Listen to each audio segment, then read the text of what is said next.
जो आप अभी तस्वीर स्क्रीन पर देख रहे हैं, ये बड़ी भावुक करने वाली और बड़ी गमज़दा करने वाली तस्वीर है।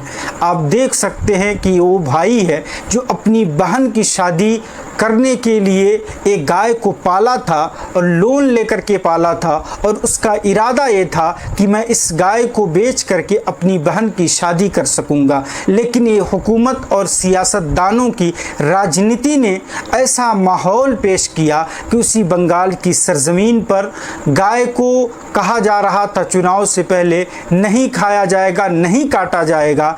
लेकिन जब इस पर अमल पैरा हुए मुसलमान तो क्या देख रहे हैं, जो बाज़ार में भीड़ लगी है गाय की, ये कोई मुसलमान नहीं बेच रहा है, ये बंगाल की हिंदू भाई हैं और हिंदू लोग हैं जो अपना खर्चा चलाते हैं और पूरे साल गाय को पालते हैं। फिर बकरीद का जब मौका आता है तो बाज़ार में ला कर के बेचते हैं और उससे जो पैसे आते हैं अपने काम में लाते हैं। लेकिन जब मुसलमानों ने हालत देखी कि गाय के नाम पे, गौ रक्षा के नाम पे मुसलमान को पकड़ करके पीटा जा रहा है, कहीं उसे कत्ल कर दिया जा रहा है, कहीं सालों साल के लिए जेल में धकेल दिया जा रहा है, जब ये हालत देखी मुसलमानों ने तो वहाँ के मुसलमानों ने फैसला किया कि अब की साल 2026 में हम गाय की कुर्बानी नहीं करेंगे बल्कि हम बकरे की कुर्बानी करेंगे। और वहाँ के उलमा ने कहा कि अब की साल आप बंद कर दें। तो इससे क्या हुआ, बाज़ार में आप देख सकते हैं, तस्वीरें मौजूद है कि वहाँ के लोग परेशान हैं,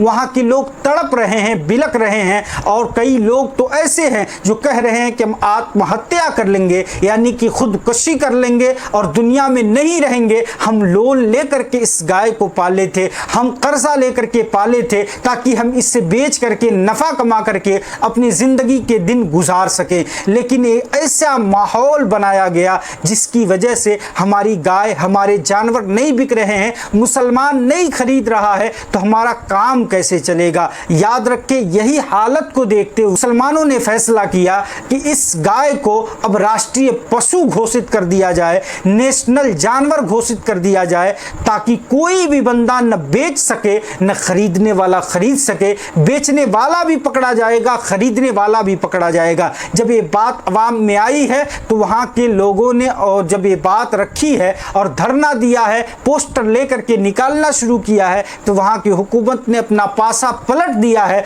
और उसने, आप सुन सकते हैं, वहाँ के मुख्यमंत्री ने या वहाँ के विधायक ने क्या कहा है कि हम ये कहते हैं कि तुम बाजार में ना खाओ बल्कि अपने घर में पर्दे में रह के कुर्बानी करो। ये दोहरे नज़रिया जो आप देख रहे हैं, ये जानते हैं हुकूमत की वजह से है। याद रखें कि अगर ये लोग नेशनल पशु घोषित कर देते तो इससे होगा ये कि इनके पास कोई मुद्दा नहीं बचेगा कि उस पर बात कर सके और मुसलमानों को और हिंदुओं को आपस में लड़ा सकें। तो याद रखें, इसीलिए लोग नहीं करेंगे। अरे तुम तो कहते ही थे हम मानते हैं तुम्हारी गौ माता है, तुम्हारी गाय माँ है, तो क्यों नहीं से नेशनल पशु घोषित कर देते, बंगाल के मुसलमानों का कहना है। तो हुकूमत देखिए अब क्या करती है, और हमको तो नहीं लगता है कि वो करेगी ऐसा काम, नेशनल पशु घोषित करेगी। अगर ऐसा कर देगी तो उनका चारा नहीं चलने वाला है। ये हालात थे जो हमारे हिंदुस्तान के हिंदू और मुस्लिम में बिगड़ते जा रहे हैं। याद रखिए, अपने आप को संवार करके इस तरह रखिए कि अगर पड़ोसी आपका हिंदू है तो उसे तकलीफ न दीजिए, उसे न सताइए। और आप हिंदू हैं और आपका पड़ोसी मुसलमान है तो ये नेता आपके काम नहीं आएगा, बल्कि सबसे पहले घर में आग लगेगी तो यही पड़ोसी पहुंचेगा। तो इसके साथ मिल करके रहिए, आप कामयाब रहेंगे। देश में भी, मुल्क में भी अमन सुकून कायम व दायम रहेगा।